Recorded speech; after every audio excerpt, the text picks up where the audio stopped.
नमस्कार, संवादमा तपाईलाई हार्दिक स्वागत छ। म राजेन्द्र बानिया। आजको संवादमा हामी डाक्टर प्रकाश चन्द्र लोहनीसँग कुराकानी गर्छौं। पूर्व परराष्ट्र मन्त्री हुनुहुन्छ, राष्ट्रिय प्रजातन्त्र पार्टीका अध्यक्ष हुनुहुन्छ। आज उहाँसँग हामीले कुराकानी गर्ने विषय नेपालका एकजना मन्त्रीले नेकपा भित्रको विवाद मिलाउनका लागि केही विदेशी राजदूतहरूको चलखेल या उनीहरूको जो प्रकारको पछिल्लो दिनको गतिशीलता देखिएको थियो त्यस सम्बन्धमा उहाँले एउटा स्ट्याटस राख्नु भएको छ र भन्नुभएको छ, फुटाउने भन्दा मिलाउने, बिगार्ने भन्दा सपार्ने यो कामका लागि कसैले गतिशीलता देखायो भने के अनर्थ भयो र? अर्थात् नेपालको राजनीतिमा विदेशीहरूको हस्तक्षेप छ भन्ने कुरा स्वयं सरकारमा बसेका मन्त्रीदेखि प्रधानमन्त्रीसम्मले स्वीकार गरेको अवस्थामा यसरी नेपाललाई विदेशी शक्ति केन्द्रहरूको खेलकुद मैदान किन बनाइन्छ? यसभित्रको परिदृश्य, वर्तमान सरकारको परराष्ट्र नीति र सरकारको काम, कर्तव्य, दायित्व र आजको गतिविधि, यही विषयमा केन्द्रित हुन्छौँ। डाक्टर प्रकाश चन्द्र लोहनीसँगको संवाद। डाक्टर साहब, स्वागत छ। धन्यवाद। अलि लामो समय भयो तपाईसँग कुराकानी भइरहेको थिएन। अहिले यो पछिल्लो दिनमा जे प्रकारका दृश्य देखियो, खास गरी असार 14मा प्रधानमन्त्री केपी शर्मा ओलीले आफ्नो पार्टीभित्रको विवादलाई जोडेर, आफ्नो सत्तालाई जोडेर उहाँले भारतीय नामै किटेर शक्ति केन्द्रको नेपालमा चलखेल, आफूलाई सत्ताबाट हटाउन खोजेको कुरादेखि लिएर पछिल्लो पटक चिनिया राजदूतको जो प्रकारको घरदैलो अभियान देखियो नि, तपाईँ परराष्ट्र मामिला, विदेश नीति, परराष्ट्र मन्त्रालय यो सबै कुरा जाने भएर यो के भइरहेको? यो आफू सत्तामा अड्नको लागि जुनसुकै हत्कण्डा राष्ट्रलाई, त्यसले नेपालको राष्ट्रिय स्वार्थलाई त्यसले असर गरोस् नगरोस् भन्ने त्यसको उपेक्षा गरेर जसरी भए पनि आफू सत्तामा अड्नको लागि जुनसुकै हत्कण्डा अपनाउने एउटा प्रवृत्ति भन्छु म। के तपाईँको एउटा प्रवृत्तिको एउटा परिचायक हो प्रधानमन्त्रीले। वास्तवमा उहाँले बुझ्नुपर्ने कुरा के भनेदेखि प्रधानमन्त्रीले विदेशीले यहाँ तपाईँको हस्तक्षेप गरे भनेर उहाँले भन्दाखेरि लिम्पुवाधुराको जुन नेपालको सिमाना हो त्यो सिमाना चाहिँ नेपालको हुनुपर्छ भनेर त उहाँको पार्टीभित्रैका मान्छेले पनि त भने हो। अस्ति भर्खर मैले सुनेको थिएँ झलनाथ खनालजीले चाहिँ त्यो कुरा त वास्तवमा भन्ने हो भनेदेखि राखे पनि थिएन, हामीले राख्न लगाएको हो। 2 गते जेठ 2 गते नीति तथा कार्यक्रम सार्वजनिक हुँदै थियो राष्ट्रपतिज्यूबाट, त्यही दिन बिहानको सचिवालयमा राख्न लगाएको हामीले हो। उहाँकै पार्टीले पनि भने रहेछ। त्यो भनिसकेपछि त्यो कुरामा तपाईँको चाहिँ नेपाली काङ्ग्रेस, मधेसवादी दल, राप्रपा सारा राष्ट्रले त समर्थन गरे हो नि त। जम्मै एकजना सरिता गिरी। मलाई के लागेको छ भने त्यो उहाँलाई पनि उहाँको पार्टीले चाहिँ निष्कासन गर्नेमा गइसक्यो। अब सांसद पद र पार्टी भनेपछि त्योभन्दा तपाईँको त्यो इस्युमा कमिटमेन्ट कति देखाउने? मधेसवादी दलको पनि वास्तव भन्नुहुन्छ भने अघि देखाएको हो नि त। मधेसवादी दलहरूले पनि सबैले त्यत्रो सहयोग, त्यो कुरो त कुनै हाम्रा विदेशी मित्रहरूले त रुचाएको थिएन होला, पक्का पनि रुचाएको थिएनन्। त त्यो बेलामा सारा नेपाली हितको लागि भयो भनेर भनेदेखि त सारा राष्ट्रले समर्थन गर्दो रहेछ नि त। त्यो यथार्थ छ नि। त्यो बेलामा चाहिँ कुनै विदेशीको चालखेल पनि भएन, सारा राष्ट्रले समर्थन गर्यो। अब अहिले आफूले सङ्कट परेपछि चाहिँ अनि त्यसपछि समस्या आउने बित्तिकै विदेशीको चलफल हो भनेर भन्नु चाहिँ तपाईँको मलाई भन्नुहुन्छ भनेर भन्दैछ नालायकी। तर उहाँले त्यही विषय जोड्नु भएको छ। तपाईँले भनेको लिम्पुवाधुरा र कालापानीकै सन्दर्भ जोडेर के भन्नुभयो भने यो विषयमा मैले जो प्रकारको चाहिँ राष्ट्र र राष्ट्रियताप्रतिको अडान देखाएँ त्यो उनीहरूलाई मन पराएको छैन।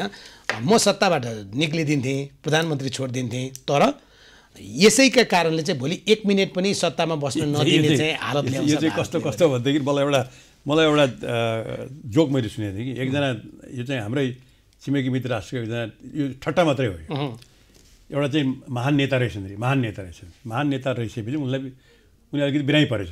बिरामी परिसकेपछि उनले के भनेछ भने अब के गरौँ, अब म पनि महात्मा गान्धीजी पनि गइहाल्नुभयो, नेहरू पनि गइहाल्नुभयो, अब म पनि जान लाएँ, अब कसले हेरिदिला र भनेर भने यो देश कसले चलाउला भने जस्तै यो चाहिँ हुटिट्याउले थाम्ने भन्छ नि, त्यस्तै कुरा मात्रै हो। अथवा एउटा अर्को त्यसमा तपाईँको नेपाली एउटा चाहिँ कथा छ, त्यो के भने फिस्टोको कथा भन्ने छ। फिस्टोको कथा भने भँगेराभन्दा सानो फिस्टो हुन्छ अरे। फिस्टो चरा, फिस्टोभन्दा सानो चाहिँ मुस्टे हुन्छ अरे। मुस्टे भन्ने चरा हुन्छ है। त्यो मुस्टे चराले के गर्छ अरे भनेदेखि चाहिँ तपाईँको चाहिँ समुद्रमा जान्छ अरे। समुद्रमा गएर चाहिँ जहिले पनि समुद्रमा गएर के गर्छ भने म समुद्रमा म तर्छु भनेर मुस्टेले बेग हान्छ। मुस्टेले बेग हाने जस्तै कुरा हो कि प्रधानमन्त्रीले आफूलाई त्यति म नभइकन यो राष्ट्रै चल्दैन कि भन्ने कुरा देखा मात्रै हो। उहाँले 2 वर्षभित्रमा राष्ट्र कसरी चलाउनु भएको सबैले देखेकै छैन। तर उहाँको सन्दर्भ त्यही लिपुलिम्पियाधुरा या कालापानी जोडेर या राष्ट्रियता जोडेर मेरै पार्टीभित्रबाट भारतीय दूतावास या काठमाडौँको होटलमा भारतीय शक्तिहरूसँग जो प्रकारको छलफल भइरहेछ, मलाई हटाउन षड्यन्त्र भइरहेछ भनेर प्रधानमन्त्रीको तहबाट बालुवाटारभित्रको कार्यक्रममा भारतीय पक्षको नेपालको राजनीतिमा प्रत्यक्ष हस्तक्षेप छ भनेर भन्नुलाई कसरी हेर्ने कूटनीतिक त्यो हुँदैन। त्यो भन्नै त्यो गल्ती हो, भन्नै हुँदैन।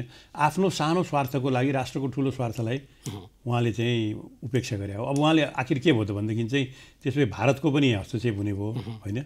भारतले हस्तक्षेप गर्यो, उहाँले आफ्ना पार्टीका मान्छेहरूलाई नै दोष लगाउनु भयो तिम्रो भारतीय दलाल हो। उहाँको भनाइअनुसार चाहिँ माधव नेपाल भारतीय दलाल, केपी ओलीको त्यो भनाइलाई लिने हो भने प्रचण्ड भारतीय दलाल, अथवा उहाँले जो उहाँसित छैनन् वामदेव गौतम झलनाथ खनाल सब भारतीय दलाल भयो होइन। अब यो त्यसो भन्ने हो भनेर भन्दा एक पक्ष फेरि उहाँले तपाईँको योगेशजीको भनेर भन्नुभयो स्ट्याटस अहिलेको चाहिँ जल्दो बल्दो युवा मन्त्री होइन, जल्दो बल्दो युवा मन्त्री बिगार्ने भन्दा त सपार्ने ठिक, फुटाउने भन्दा जुटाइदिने ठिक के भयो भनेपछि अब उहाँलाई समर्थन गर्ने अर्को राष्ट्र चाहिँ उहाँलाई समर्थन गर्ने अर्को राष्ट्र चाहिँ राम्रो बताऊ भने मतलब एउटा राष्ट्रले चाहिँ नेपाल नेकपाभित्रै एउटा राष्ट्रले चाहिँ एउटा च्याप्यारे छ उहाँहरूको भनाइबाट, अर्को राष्ट्र उत्तरी राष्ट्रले चाहिँ अर्कोलाई च्याप्यारे छ भनेपछि नेपाललाई च्याप्ने को त अब नेपाली जनता छैन। दुईटा ठुल्ठुला देशले त्यो पार्टीले च्याप्यारे छ, एउटाले एक पक्षले च्याप्यारे छ, अर्कोले अर्को पक्षले च्याप्यारे छ र त्यो कुरो उनीहरू खुलेआम भनिरहेछन्। प्रधानमन्त्रीदेखि उहाँका चाहिँ अनि लुकाउन सक्ने अवस्था पनि छ। प्रधानमन्त्री दिउँसोको घामलाई सूर्यलाई कसरी हत्केलाले छेक्ने भन्छ नि त्यस्तै प्रकारको छ नि त अवस्था। चिनिया राजदूत जसरी घर घरै गइरहनु भएको छ, योभन्दा अगाडिको हामीले सम्झ्यौँ भने वैशाख 17 अगाडि पनि त्यही प्रकारको उहाँको चाहिँ गतिविधि देखिन्थ्यो। अहिले पनि त्यही देखियो। जो नेताहरूसँग त्यति बेला उहाँ चाहिँ भेट गर्न जानुभएको थियो, अहिले पनि झन्डै तिनै नेताहरूसँग भेट गर्न जानुभएको छ। त्यति बेला पनि एउटा त्राण केपी ओलीलाई मिलाएको थियो, अहिले पनि मान्छे त्यो अपेक्षा गर्छन् या आशंका गर्छन्। तपाईँलाई कस्तो लाग्छ? होइन, चिनिया राजदूतले त्यसरी जानु, त्यसरी पहिले यही आरोप चाहिँ भारतीय राजदूतावासलाई लाग्थ्यो, कतिपय लागिरहेको पनि छ। चिनिया राजदूतावासले त्यही कुरो गर्नु चाहिँ गल्ती हो। अझै फरक भएको छ। भारतीय राजदूतलाई त हाम्रा नेताहरू होटलमा या दूतावासमा भेट्न जान्थे, चिनिया राजदूत त घर घरै जानु भएको छ। यो तपाईँको पनि यो गलत परम्परा चाहिँ चिनिया राजदूतावासबाट चिनिया राजदूतले गलत परम्परा नेपालमा सुरु गर्नुभएको छ। यो गलत हो, गर्नु हुँदैन। यो तपाईँको यसको औचित्य छैन, यो दुई देशको सम्बन्धलाई राम्रो गर्दैन भनेदेखि चाहिँ यो पनि गलत भएको छ। र मुख्य कुरो त के भनेदेखि हाम्रो देश दुईवटा राष्ट्रहरूको हेर्नुहोस्, एउटा यो हाम्रो देश चाहिँ एक किसिमले भन्ने हो भनेदेखि अहिलेको यो संसार कस्तो छ भने यो सरकारमाथि सरकार छैन के। तपाईँले मेरो के झगडा भयो भने होइन, तपाईँले मेरो के झगडा भयो भने हामीलाई सरकार छ नि त, हाम्रो सरकार छ नि, अभिभावक छ, सरकारले त्यसको निरूपण गरिदिन्छ। तर यो सरकारमाथि सरकार छैन नि त। यो संसारमा 152वटा 190-92वटा राष्ट्रहरू छन्, तिनीहरू त्यो राष्ट्रहरूमाथि अर्को नि त छैन नि होइन। अन्तिम तिनीहरू नै हुन्। भनेपछि के सरकारमाथि सरकार नहुनुको मतलब हरेक राष्ट्र एक किसिमले संसार चाहिँ यो अहिलेको विश्व जो भन्नुहुन्छ एक किसिमले चाहिँ अराजक र अन्यल छ, अराजक छ। अहिले हाम्रो भन्नुहोस् ऐन कानुन बमोजिमको अहिले नेपाल सरकार यहाँ कतिसम्म पालना गरेर आफ्नै कुरा हो, तर त्यति पनि रहेन भने त अराजक हुन्छ नि। त अहिलेको विश्व एक किसिमले अराजकै छ। यो अराजक विश्वमा हरेक राष्ट्रले आफ्नो स्वार्थ कसरी पूर्ति गर्ने, आफ्नो स्वार्थ पूर्ति गर्ने भनेको मेरो सर्भाइभल, मेरो अस्तित्व चाहिँ जसरी भए पनि कायम हुनु पर्यो है। मेरो अस्तित्व कायम हुनु पर्यो र त्यो अस्तित्व कायम गर्दाखेरि अर्को राष्ट्रसितको विश्वास छैन। जस्तो चीनलाई भारतको विश्वास छैन, भारतलाई चीनको विश्वास छैन, अमेरिकालाई चीनको विश्वास के भोलि यसले गर्छ विश्वास छैन नि भने मतलब यो विश्व एक किसिमले अराजक छ। अहिले यस्तो अराजक विश्वमा हतियार के त इन्स्ट्रुमेन्ट के त यो स्टेट पोलिसीको इन्स्ट्रुमेन्ट भनेर भन्दाखेरि तीनटा इन्स्ट्रुमेन्टहरू हुन्। हेर्नुहोस्, एउटा चाहिँ मैले बुझेँ, मेरो बुझाइमा है, अब अरूको बुझाइ अर्कै हुनसक्छ। एउटा इन्स्ट्रुमेन्ट भनेको पोलिटिकल आइडियोलोजिकल हो, आइडियोलोजिकल इन्स्ट्रुमेन्ट मेरो चाहिँ आइडियोलोजीले गर्दा तिम्रो राजनीतिक आदर्शको एउटा इकोनोमिक हो, एउटा मिलिट्री हो है। ग्रेट पावर्स भनेर जो निस्किया छन् नि, जस्तो चाइना पनि भारत पनि they want to be great powers. Great power हुनको लागि तिनटै चाहिन्छ। कतिले चाहिँ ग्रेट हुँदै पनि मिलिट्री छोडिदिएका छन्, जस्तो जापानले छोडिदिएको छ, युरोपियन युनियनले पनि छोडिदिएको छ, अमेरिकाकै उसमा बस्छु भनेर भनेको छ। तर अहिले चाइना इन्डिया चाहिँ ग्रेट पावरको रूपमा, किनभने आइडियोलोजिकल इकोनोमिक पनि मिलिट्री पनि तिनटै इन्स्ट्रुमेन्ट लिएर आफ्नो स्वार्थ जोगाउनको लागि लागेका छन् यिनीहरू। अमेरिका त लागेको छँदैछ, संसारभरि छ अमेरिका। यो तीनटा ट्रायङ्गलमा जस्तो तिनटै पावर्सहरू चाहिँ आइडियोलोजिकल, इकोनोमिक र मिलिट्री रूपमा चाहिँ अफेन्सिभ रूपमा भएका तिनटै पावर्सहरूको बिचमा हामी छौँ अहिले, होइन? एकातिर चीन, एकातिर भारत, दुईटाको बिचमा त थियौँ तपाईँले भनेको तेस्रो पनि अहिले पाश्चात्य मुलुकलाई प्रतिनिधित्व गर्ने अमेरिका। यो तिनटाको बिचमा रणनीतिक सन्तुलन राखेर तिमीहरू तिनटैको स्वार्थलाई हामी चाहिँ बुझ्या छौँ, संवेदनशील छौँ। हाम्रो राष्ट्रिय स्वार्थलाई हानि नहुने गरिकन तिमीहरू तिनटैको स्वार्थलाई हामी चाहिँ लिएर जान सक्छौँ भन्ने त्यो कौशल, त्यो रणनीति राख्नुपर्ने चाहिँ नेपालको परराष्ट्र नीतिले यही हो, रणनीति राख्नुपर्ने। अब यस्तो बेलामा गएर एउटा पार्टीको एउटा पक्षले एउटा देशलाई गाली गर्ने, अर्को पक्षले अर्को देशलाई गाली गर्ने। अबको त उहाँहरूको लजिक अनुसार त के भयो भनेदेखि केपी ओली पनि त अर्को देशको दलाल हुनुपर्ने हो। योगेश भट्टराईको अनुसार अर्को देशकै भन्नु परेन नि, अझ खुलेर कुरा गरौँ न। किनभने उहाँको सत्ता या उहाँको पद जोगाइदिनका लागि चिनिया राजदूत साँच्चै जानुभयो भने त उहाँ त फेरि चिनिया पक्षको के भन्ने हो? यतालाई उहाँले भारतीय दलाल भन्नुभयो भने यतालाई पनि दलालै भन्नुपर्छ। उहाँकै भाषा सापट लिनुपर्छ, दलाल भन्नुपर्छ। त दुईटा देशको दलालहरूले चला देश हो त यो। नेपालकै दुईटा देशहरूको दुईटा ठुल्ठुला यी अहिले चाहिँ तपाईँको नेपाल भन्ने त्यसो भए देशै रहेन, आधा भारतको आधा चीनको, भारतको आधा चीनको दुईटा देशका चाहिँ यहाँ पार्टीको रूपमा खडा भएका दुईटा देशका दलालले चलाएको हो त, एउटै पार्टीले फेरि त्यसपछि दुईटा। के त्यही स्थितिमा नेपाललाई प्रोजेक्सन गरे हो त उहाँहरूले? होइन, उहाँहरूले त आफैले त्यो हस्तक्षेपलाई चाहिँ आह्वान गरेको जस्तो, आफैले त्यो आफ्नो राजनीतिक रोटी सेक्नका लागि त्यो हस्तक्षेपमा चाहिँ चुपचाप पनि नभनौँ क्रियाशीलै भए जस्तो। चीनले नेपालको राजनीतिमा त्यो प्रकारको हस्तक्षेप, किनभने तपाईँले त निरन्तर लामो समयदेखि परराष्ट्र मन्त्रालय हाँक्नेदेखि परराष्ट्र नीति पढ्नु भएको छ, हेर्नु भएको छ, त्यस्तो थियो चीन हिजो? थिएन पनि, चीन थिएन। र त्यो तपाईँको एउटा के भने राजाको टाइममा चाहिँ उनीहरूलाई के थियो भनेदेखि हामीहरूको बेसिक हाम्रो स्वार्थ, हाम्रो राष्ट्रिय स्वार्थ नेपालमा जुन छ, जुन कि 1400 किलोमिटर बोर्डरको परिवेशमा आएको जुन स्वार्थ छ, त्यो स्वार्थलाई त्यो इन्स्टिट्युसनले पनि हेर्छ भन्ने उनीहरूको थियो। त्यसैले चाहिँ त्यति वास्ता गरे पनि साइलेन्ट डिप्लोमेसी भन्थे नि चीनको, त्यति वास्ता गरेको थिएन कि। तर पछि अब त्यो वास्ता पनि गरेको थिएन, फेरि चीनको पहुँच पनि कम थियो नि त, तिब्बतसम्म रेल पनि आइपुगेको थिएन, पहुँच पनि कम थियो। अब एउटा सुपर शक्ति भएर आएको छ। सुपर शक्ति हुँदाखेरि यो 1400 किलोमिटरको बोर्डरमा यो त एउटा सेन्सिटिभ बोर्डर हो नि चीनको लागि भन्दाखेरि भोलि यो बोर्डरलाई म्यान गरेर बस्ने यो राज्य चाहिँ नेपाल कति बलियो छ, नेपालले हाम्रा आवश्यकताहरू, नेपालले हाम्रो संवेदनशीलतालाई कति बुझाएको छ, त्यसले नेपालले हाम्रो त्यो संवेदनशीलताको रक्षा गरेर त्यसलाई बुझेर काम गर्न सक्छ कि सक्दैन भन्ने कुरा स्टेटमा, नेपाली स्टेटमा चीनको विश्वास चाहिँ घटेर गयो। भनेको चीनको हिजोको दिनमा सबभन्दा ठुलो चासो भनेको एक चीन नीति अर्थात् तिब्बतसँग जोडिएको मात्रै विषय हुन्थ्यो भने आज त्योभन्दा विषयहरू थपिएर गए। सबभन्दा इम्पोर्टेन्ट तिब्बतै हो, किनभने हामीले यहाँ बिर्सनु नहुने कुरा के छ भने एकपटक त खम्बा विद्रोहको नाममा पाश्चात्य मुलुकहरूले त चीनलाई हमला हिमालसम्म सेना नै पुर्याएको अवस्था नै पुर्याएको हो नि।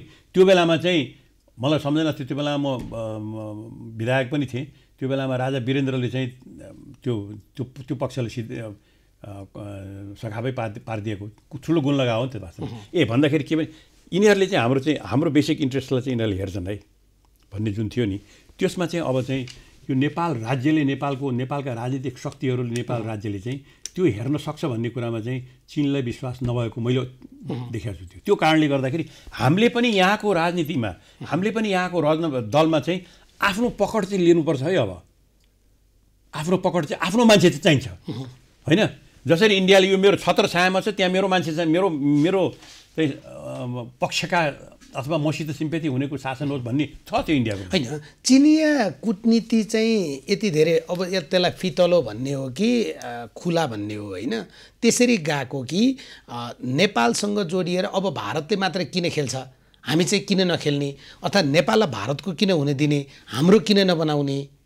मलाई लाग्छ हाम्रो किन बनाउने भन्नेमा भन्दा पनि चाइनिजहरूले चाहिँ यहाँ नेपालमा एउटा स्ट्रङ स्टेट, एउटा बलियो राज्य जो कसैको पनि तपाईँको चाहिँ छत्र छायामा नबसेर एउटा बलियो राज्य जसले उनीहरूको चाहिँ आफ्नो चाहिँ सामरिक स्वार्थ, त्यसपछि आउँछ आर्थिक स्वार्थ पनि। आर्थिक स्वार्थ त्यति धेरै होइन, बढ्ला अब तपाईँको बढिराखेको छ।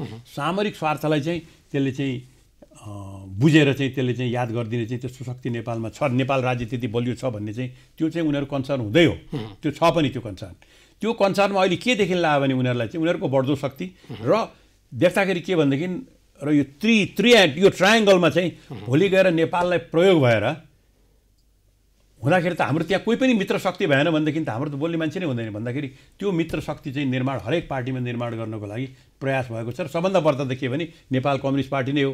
जे भए पनि कम्युनिस्ट नाम त छ नि, होइन? समाजवाद छोडिदिनुहोस्, पुँजीवाद छोडिदिनुहोस्, मैले भन्दाखेरि त्यो आठपरियावाद हो। नेपाल नेकपा भनेको अहिले वास्तवमा आठपरियावादको कल्चरबाट चलेको पार्टी हो। योगेशीकै ट्विटले पनि देखाइसकेको छ त्यो आठपरियावादबाट चल, तर नाम त कम्युनिस्ट पार्टी भन्ने छ नि।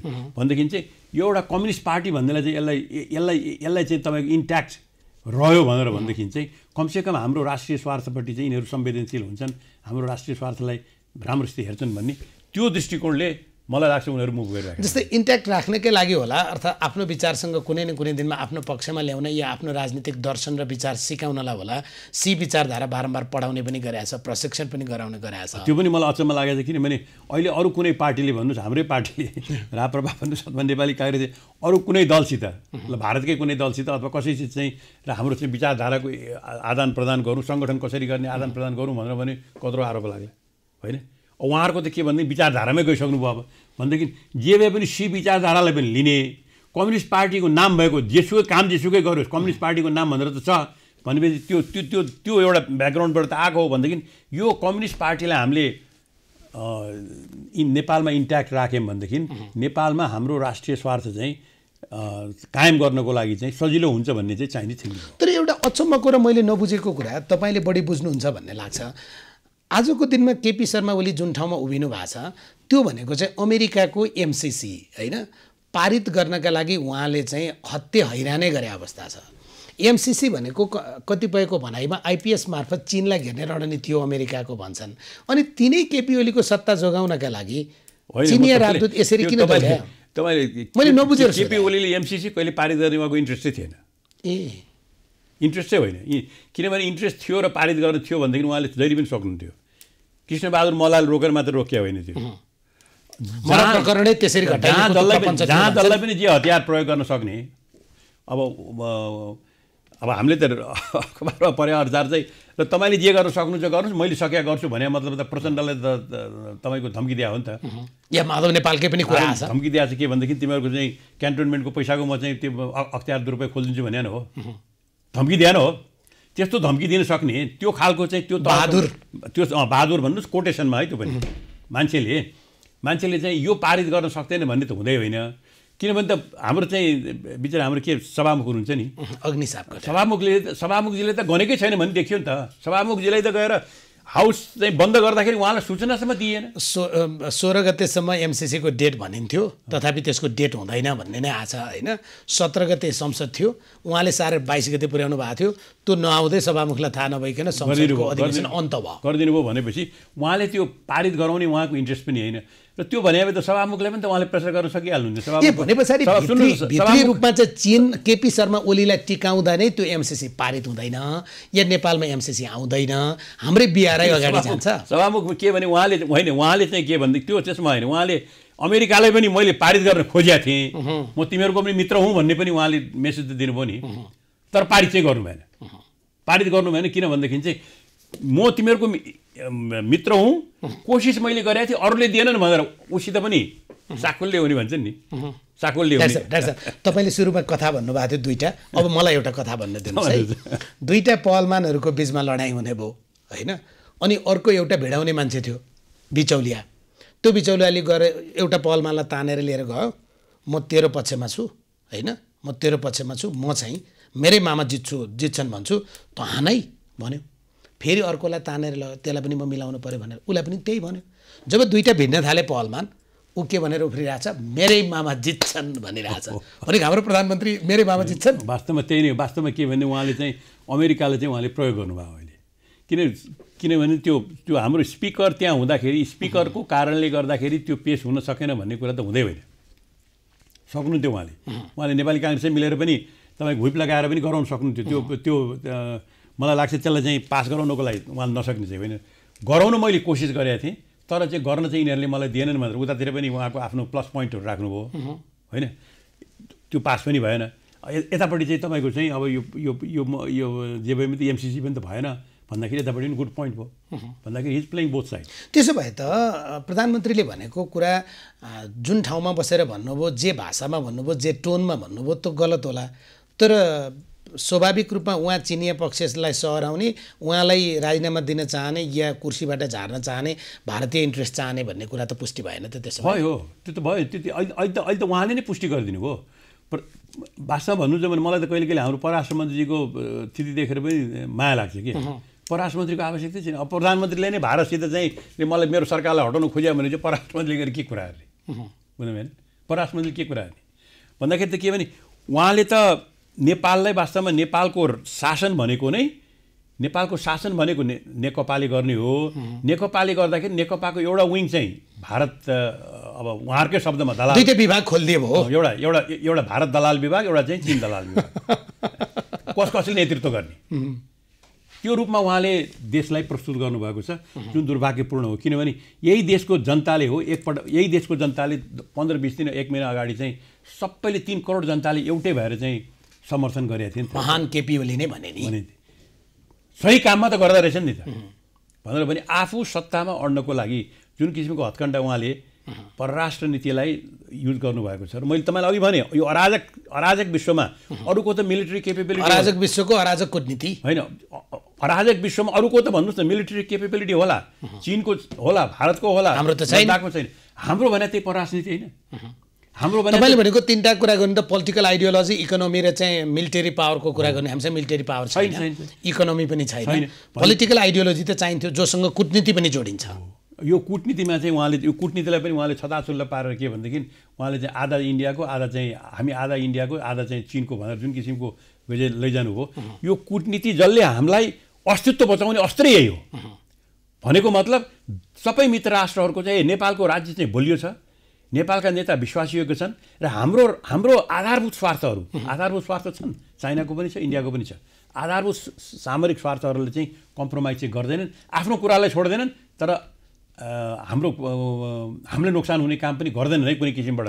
यिनीहरूलाई विश्वास गर्न सकिन्छ भन्ने जुन कूटनीतिले खेल्नुपर्ने त्यो कुरालाई त उहाँले छताछुल्ल। तर प्रधानमन्त्री केपी शर्मा ओलीको सन्दर्भमा त उहाँको अहिलेको भारतसँगको, उहाँको नभनौँ नेपालको भनौँ होइन, किनभने उहाँले प्रतिनिधित्व नेपाललाई गर्नुहुन्छ, भारतसँगको सम्बन्धको ठाउँको कुरा गर्ने भने त एकजना विश्लेषकले यही कार्यक्रममा आएर भन्नुभएको थियो नेपाल र भारत सम्बन्ध चाहिँ उदास कूटनीतिमा गइसक्यो भन्नुहुन्थ्यो, उदासीन प्रकारको।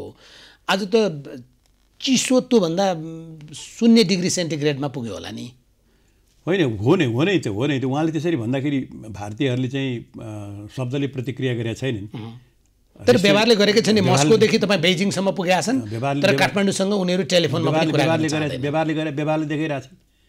शब्दले तपाईँले हुट्याउँले ट्याउँ चाहिँ गर्नुभयो, गर्न सक्ने केही होइन, व्यवहारले देखाइरहेछन्। अस्ट्रेलियासँग यही बिचमा एग्रिमेन्ट गरेका छन् उनीहरू, सबैतिर गरिरहेछन्। व्यवहारले चाहिँ नेपाललाई ल त ल त्यसो भएदेखि भनेर व्यवहारले देखाइरहेछन् भने यो किसिमबाट तपाईँको चाहिँ चीनप्रति पनि एउटा जुन एउटा मर्यादा नेपाली जनताको सधैँ रहेको छ, अहिले पनि रहेको छ, त्यसमा पनि उहाँले धक्का लाउनु भएको छ अघि। त्यो त उहाँले लागेको भन्दा पनि चीन आफैको गतिविधिले त्यो देख्यो नि। उहाँले ओपनिङ गर्नुभयो नि त, खुला गर्नुभयो, इन्भाइट गर्नुभयो नि, इन्भाइट गर्नुभयो।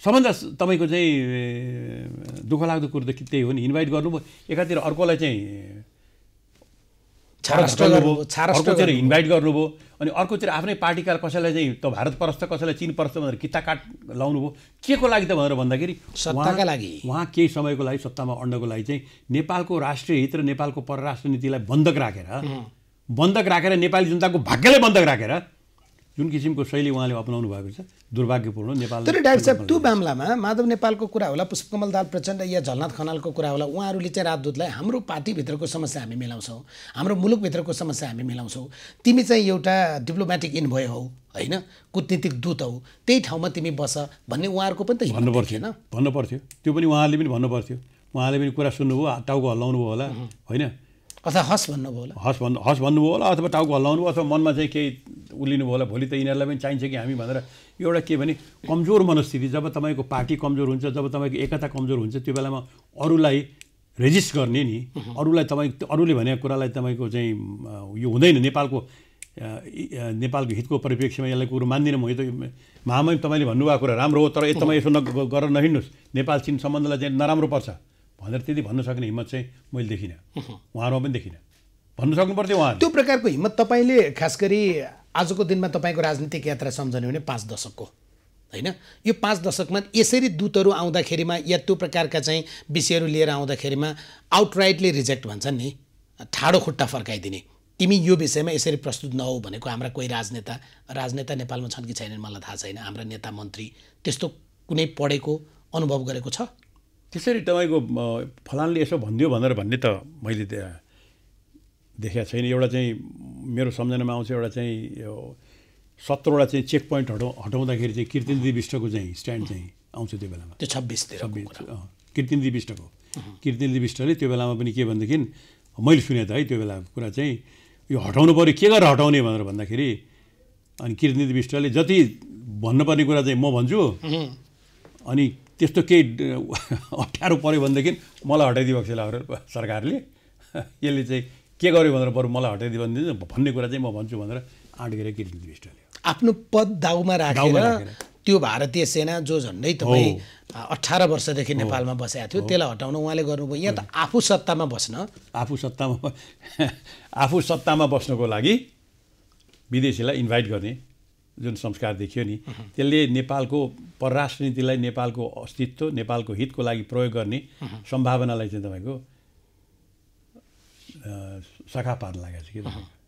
तर जोडिएको कुरा चाहिँ अब हामीले तेस्रो खेलाडी पनि आमन्त्रण गऱ्यौँ होइन, अब तेस्रो खेलाडी हुँदाखेरिमा 2+1 को सिचुएसन भन्दा के हुन्छ भन्ने एउटा, अर्को तिनटेको विश्वास गुमाउँदै गयो होइन र? तिनटेको विश्वास गर्नु, अब यो त तपाईँको बुझ्छन् नि सबैले, यो बुझ्छन्, यिनीहरूलाई विश्वास गर्न सकिँदो रहन्छ भन्ने भइसकेपछि हरेक शक्ति केन्द्रले एकवटा चाहिँ तपाईँको चाहिँ हाँगा यहाँ समात्ने भयो। तपाईँ के एउटा हाँगा समात्ने भए, अब तपाईँको इन्डियाले एउटा हाँगा समात्ला, चाइनाले अर्को हाँगा समातेर पार्टीभित्र पनि हाँगा समात्ने भयो। अब हाँगा समात्ने नेपालीलाई समात्ने कसले? अब नेपालको स्वार्थको लागि काम गर्ने कसले? अब उनीहरू सबै सत्ताको लागि आठपरिय तपाईँको चाहिँ समाजवाद लिएर बसेका छन्। अहिले यो समाजवाद हो, आठपरिय समाजवाद हो। तपाईँले यो आठपरिय दोस्रो तेस्रोचोटि प्रयोग गर्नुभएको छ, के भन्नुभएको थियो?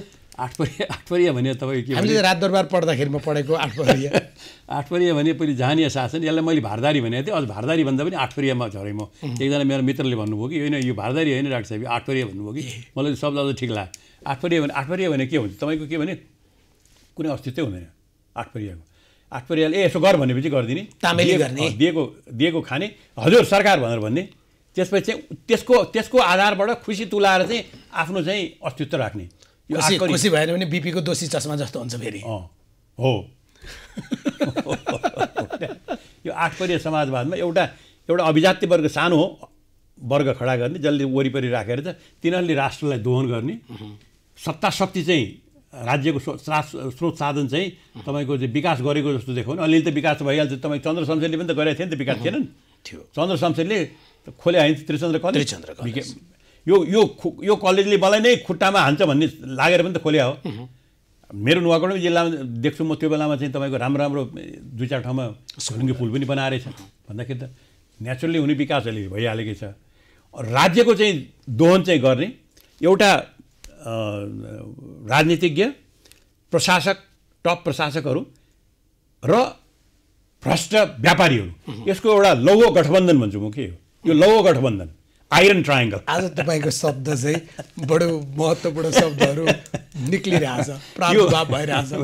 यो लौह गठबन्धनले नेपाललाई शोषण गर्नु। यो लौह गठबन्धन होइन भने भन्नुहोस् त, कोभिड-19लाई यत्रो सङ्कट परेको बेलामा पनि, त्यो बेलामा पनि कमिसन खाँदा, त्यो बेलामा पनि औषधिमा खाने यो लौह गठबन्धन नभए सम्भव छ? 17 पार्टी चाहिँ कम्पनी भयो, कर्पोरेट हाउस भयो। लौह गठबन्धन, आइरन ट्रायङ्गल भन्दाखेरि यो एउटा के भने प्रजातन्त्रको नाममा नेपाली जनताको मतको दुरुपयोग गरेर यो लौह गठबन्धनको स्वार्थको लागि, उसको अस्तित्व कायम गर्नको लागि राज्य सञ्चालन भइरहेको छ। त्यसो भए त जो प्रकारको अहिले चाहिँ तानातान, गाँडकोराकोर र जे प्रकारको अवस्था देखिया छ, त्यसको पछाडि तपाईँले भनेको लौह गठबन्धनको त्यो जुन लडाइँ छ, त्यो पनि उसले यति खायो मैले खान पाएँ, त्यो पनि सम्भव छ।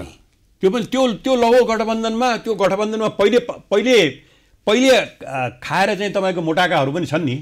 अब अहिलेकाले के भन्छन्, बानी परेको अहिलेकाले के भन्छन् भनेदेखि खबरदार है, तैँले हामीलाई चुनौती दिएस् भने तेरो कुरा ल्याइदिन्छु नि। अहिले प्रधानमन्त्रीले भने त्यही हो प्रचण्डजीलाई, जे तपाईँले सक्नुहुन्छ गर्नुहोस्, म पनि गरेर देखाइदिन्छु भने के त भने अख्तियारबाट चाहिँ त्यो फाइल निकाल्दियो, अदालत अख्तियारबाट फाइल निकालिदिउँ, त्यो के अरे त्यो समायोजन हुँदाखेरि के कुरा पैसा त्यो बेला फाइल निकालिदिउँ, म धम्की त त्यही हो नि त।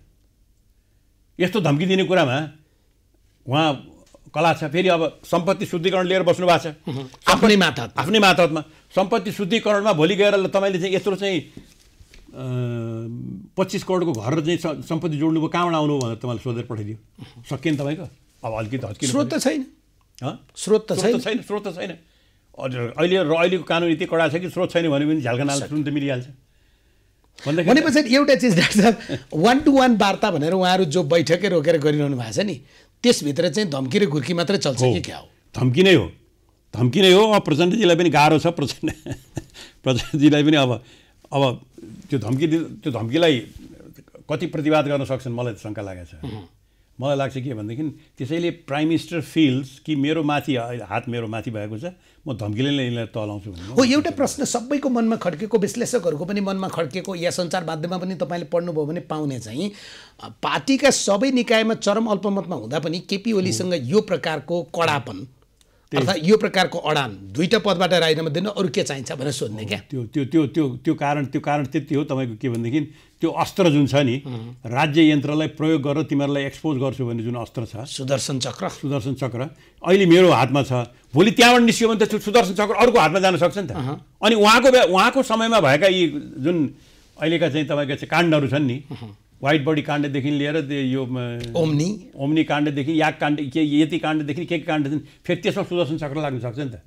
त्यसले त्यो आफ्नो हातबाट सुदर्शन चक्र चाहिँ कुनै हालतमा जान्न दिने। भने पछाडि उहाँहरूको खेल चाहिँ कोभिडले जे कोही होस्, अरू कुरा जे कोही होस्, कसलाई न्याक्ने र कसलाई सक्ने त्यति हो। र त्यो आफू निस्क्यो भनेदेखि फेरि मलाई सक्छ भन्ने डर।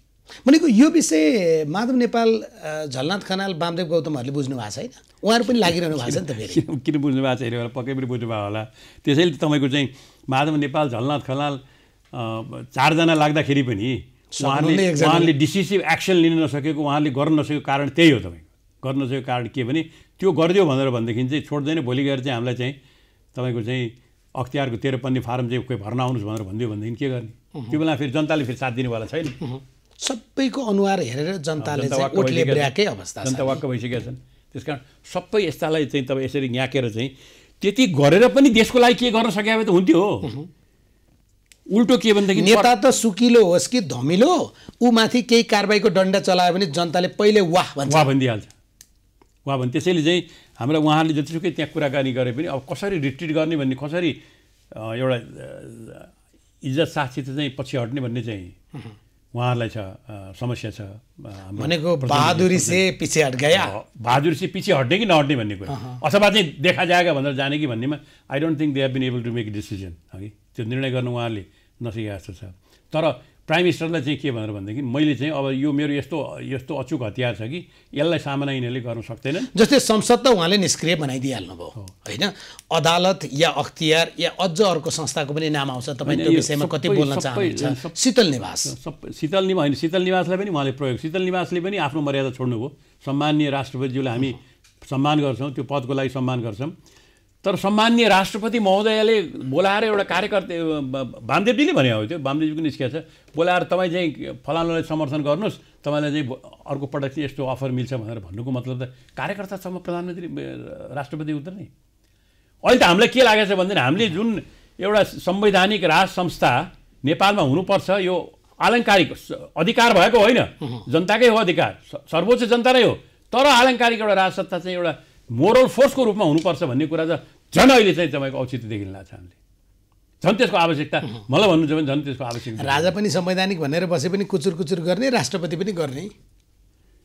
अहिले त राष्ट्रपतिले त अति नै गर्छ, कुचुरबाट बढी गयो। संवैधानिक राजा भने त्यसलाई संविधानको परिधिभित्र राख्नुहोस् न। आलङ्कारिक थाइल्यान्डको राजा त छन् नि त, आलङ्कारिकै हो। तर त्यहाँ के छ भनेर भनेदेखि चाहिँ आर्मी र पोलिटिकल पार्टीको बिचमा जुन सङ्घर्ष हुन्छ, त्यो सङ्घर्षले कहिले पनि बाहिर जान पाउँदैन। यसो हेर्दाखेरि चाहिँ एउटा अभिभावक एउटा प्रत्येक चिन्ह छ, त्यहाँ एउटा चाहिँ मोरल फोर्स छ है भन्ने चाहिँ एउटा थियो। त्यति अहिलेको हाम्रो राष्ट्रपति महोदयले पनि उहाँलाई मौका थियो, अहिले ऐतिहासिक मौका थियो। तर तपाईँले एउटा पार्टीबाट, मैले कसैसँग अन्तर्वार्ता गर्दा उहाँले भनेको कुरा मलाई मन परेको थियो, हिजोको पहिलो राष्ट्रपति डाक्टर रामवरण यादव पनि हामीले एउटा पार्टीको पदाधिकारीबाट ल्याएर निर्वाचित गरेर बनायौँ। उहाँले पार्टीको महाधिवेशनदेखि लिएर विभिन्न बेलामा खेलेको भूमिका आलोच्य भयो। अहिलेको राष्ट्रपति पनि तत्कालीन एमालेको उपाध्यक्षलाई ल्याएर हामीले बनायौँ। उहाँका विषयमा पनि यति धेरै प्रश्न आए। कम्तीमा पनि त्यो ठाउँमा जाने मान्छे चाहिँ ल यही गणतन्त्र नै, तपाईँ नमान्नु होला, यही गणतन्त्र नै, यही राष्ट्रपति व्यवस्था नै, तर अलि दलसँग यो प्रकारको चाहिँ लगाम नभएको मान्छे भए हुँदो रहेछ भन्ने कुरा चाहिँ हुँदो रहेछ एउटा हुने। तर के भने हेर्नुहोस्, एउटा कुरो के छ भने यो आफ्नो पदको मर्यादा भने आफैले राख्ने हो कि तपाईँले जुन अहिले मलाई अन्तर्वार्ता लिइराख्नु भएको छ यो त्यो मर्यादा तपाईँ आफैले राख्ने हो, मैले पनि आफ्नो मर्यादा राख्ने हो होइन। अब एउटा मलाई त मर्यादा राखेको छु भन्ने किन लाग्छ भने तपाईँले मसँग अन्तर्वार्ता गर्ने भनेपछि जति बेला पनि समय दिनु होइन, भएको छ। किनभने तपाईँले कुरा छोड्नु पनि छोड्नुहुन्न अरूलाई एक्सप्लेन गर्ने मौका पनि दिनुहुन्छ। जस्तो अहिले म एउटा उदाहरण दिन्छु म तपाईँलाई। अहिले तपाईँको चाहिँ प्रधानमन्त्रीजीले संसद विघटन गर्नुभयो। खैर संविधानले उहाँलाई अधिकार दिएको थियो, नेपाल सरकारले निर्णय गरेर राष्ट्रपति विघटन होइन, उहाँले यो प्रधानमन्त्रीले संसद विघटन भन्ने न्युजमा पढिराखेको हुनाले त्यो ठिक छ, संसद अधिवेशन उहाँले स्थगित गर्नुभयो, उहाँको अधिकारको कुरो होला। तर अधिकार मात्रै भएर त हुँदैन नि, तपाईँ त्यसलाई कसरी कुन मान्यता र मर्यादा राख्नुहुन्छ भने त्यो बेलामा त्यो तपाईँको अधिकार होला। तर तपाईँले चाहिँ कमसेकम सभामुखलाई गएर सभामुख चाहिँ मैले यस्तो यस्तो कारण पऱ्यो, मैले अब चाहिँ बन्द गर्न लाएँ भनेर त्यो तपाईँले त्यो मान्यता नराख्नु, त्यो त लेखा छैन संविधानमा। तपाईँ कस्तो अपेक्षा गरे भने डाक्टर साहब, तपाईँ कस्तो अपेक्षा गरे? यतापट्टिको भवनमा उहाँहरूको स्थायी समितिको बैठक चलिरहेको थियो 11 बजीबाट, बुझ्नु भएन? अर्कोपट्टिको भवनमा प्रधानमन्त्री बसिरहनु भएको थियो, आफ्नै निवासभित्र भएको बैठकमा पनि उहाँ जानुहुन्न। अनि पुष्पकमल दाहालदेखि लिएर विष्णु पौडेलसँग मैले संसद अधिवेशन पनि अन्त गर्दिनँ, म स्थायी समितिमा आउँछु भनेर उहाँले भन्नुभएको थियो हो।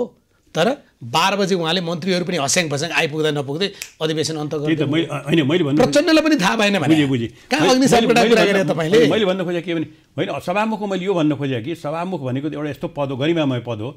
त्यो पदको त्यसको हेडलाई समेत थाहा नदिएर गर्नुको मतलब भोलि सभामुखले पनि त के गर्नु पर्यो भने अब उहाँलाई किन थाहा दिन्छ? अब तपाईँले सोध्नु पर्ने भने त कहीँ लेखा छैन। तपाईँले आफ्नो चाहिँ मर्यादा, तपाईँले त्यो सडकको पेटीमा जुन रेलिङ लगाएको हुन्छ त्यो रेलिङ भत्काएर तपाईँ हिँड्नुहुन्छ भनेदेखि अर्कोले पनि त भत्काएर हिँड्छ नि। भन्दाखेरि त 200 पेजको 500 पेजको संविधान होस् त त्यो काम गर्दैन। अहिले वास्तवमा भन्नुहुन्छ भने नेपालको संविधान चाहिँ त्यो मानेमा चाहिँ कोमामा जान लाग्छ कि कोमा भने निश्चल। 7वटा संविधान बनायौँ, 7औं संविधान हो यो पनि 5 वर्षमै कोमामा गयो भने त जाने संविधान लेख्ने भने कोमामा जाने प्रवृत्ति देखिएको छ कोमामा जाने प्रवृत्ति। अब त्यो संविधानलाई कोमामा पठाएर जेसुकै होस् म एउटा चाहिँ अड्नुपर्छ जसरी भए पनि म अड्नको लागि जे पनि गर्छु भन्ने उहाँको जुन हाम्रो सम्माननीय प्रधानमन्त्रीको दृष्टिकोण छ नि, त्यो दृष्टिकोणले उहाँले परराष्ट्र नीतिलाई पनि ध्वजा पार्नुभयो। नेपालको राष्ट्रिय स्वार्थलाई उहाँले उपेक्षा गर्नुभएको छ। अर्थतन्त्र त अब बोल्नै परेन। अर्थतन्त्र त अब तपाईँको चाहिँ अब कुनै दुब्लाएर टाक्सिएर गइहाल्यो नि छैन, त्यो जसले जति खाए पनि हुन्छ। अहिले त एकदम अहिले असारको महिना चाहिँ भोरजुवा छ, अहिले सबैतिर भोरजुवा छ। जहाँ भोरजुवा भने चाहिँ के हो? भोरजुवा भनेको कसले कहाँ कति राखेको छ, कति झिका चाहिँ थाहै नहुने।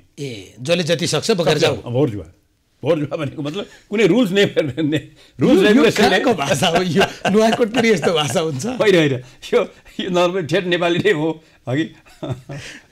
डाक्टर साहब, जस्तै प्रचण्ड, माधव नेपाल या झलनाथ चाहिँ केपी ओलीसँग अहिले डराएको चाहिँ हामीले भनेको टाउकोमाथि झुन्डिएको तरबार हो कि उहाँले राष्ट्रपति संविधान या यीलाई प्रयोग गरेर कुरा आछ नि? जस्तै तपाईँ चाहिँ संसदमा हिजो पनि उहाँले अध्यादेश ल्याउनु भएको थियो, अहिले पनि अध्यादेश ल्याउने कुरा होइन, संसद अधिवेशन अन्त गरिदिएर उहाँले चाहिँ त्यहाँबाट आफूलाई हटाउने अविश्वासको प्रस्ताव छल्ने कुरा, या राष्ट्रपतिलाई तिमीलाई त महाभियोग लगाउँदैछन् भनेर चाहिँ खबर पुर्याइदिने कुरा, यो जम्मै जे प्रकारको चाहिँ राजनीतिक खेल तर अराजनीतिक आवरणमा जसरी भइरहेछ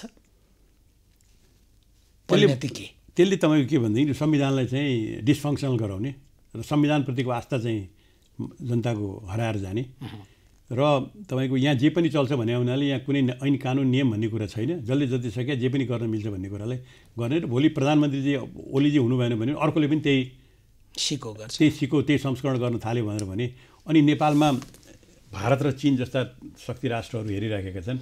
उनीहरूले यो देश त चाहिँ यो राजनीति यिनीहरूले चाहिँ देशै चलाउन नसक्ने स्थितिमा आयो। अब हाम्रो स्वार्थ पनि त बचाउनु पऱ्यो नि त।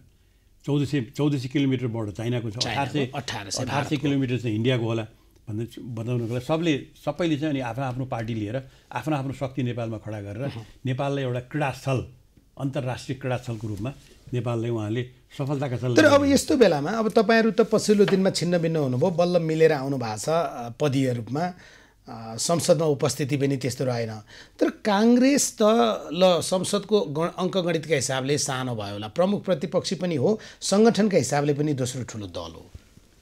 न संसद अधिवेशन अन्त गरेको विषयमा ऊ बोल्दछ, न कोरोना जो प्रभावकारी रूपमा आज नियन्त्रण गर्छ। 16 वर्षको 17 वर्षको 18 वर्षको युवा इनफ इज इनफ भनेर सडकमा गएको छ। उसलाई कुनै राजनीतिक दल थाहा छैन, नेपालको झन्डा बाहेक अरू झन्डा थाहा छैन, तर प्रतिपक्षी बोल्दैन। प्रतिपक्ष नबोलेको चाहिँ प्रतिपक्षले जुन किसिमको एउटा मसल देखाउनु पर्थ्यो नि, प्रजातन्त्रको त अस्त्र भने त सन्तुलन राख्ने भनेको प्रतिपक्षै हो तपाईँको। आखिर यो सिस्टम भनेको चाहिँ नियन्त्रण र सन्तुलनमै जाने हो। एक्जिक्युटिभली पावर अथोरिटी युज गर्न खोज्छ त्यो चाहिँ लक्ष्मण रेखा तोड्न खोज्यो भनेदेखि त्यसलाई चाहिँ खबरदार भनेर चाहिँ हल्लाउने त प्रतिपक्ष हो नि।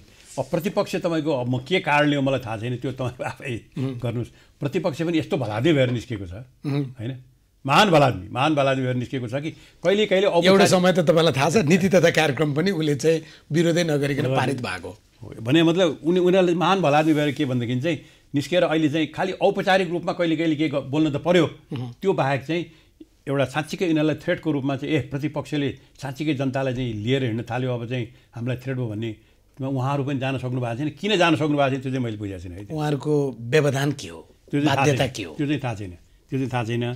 प्रतिपक्ष धेरैले मिलिजुली भगतको कुरा चाहिँ एमसिसी नै भन्छन्।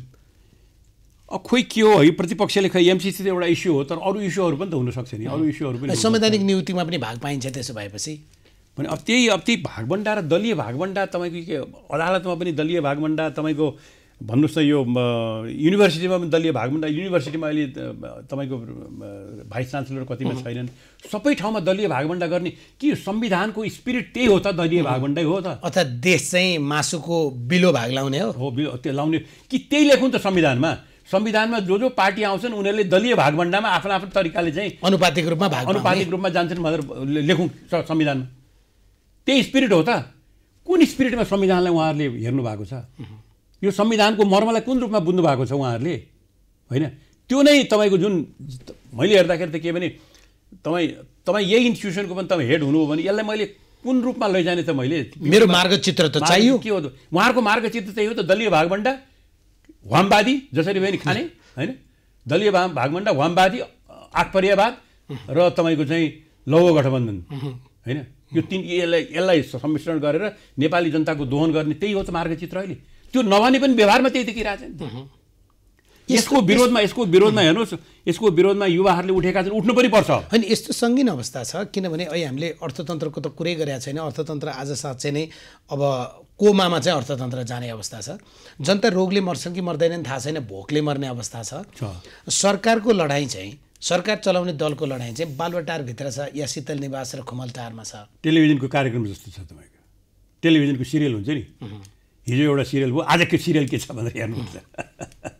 तर त्यो सिरियलमा एउटा चिज हुँदो रहेछ डाक्टर साहब, 1 महिना जति छुट्यो भने नि फरक पर्दो रहेछ भारतीय सिरियल।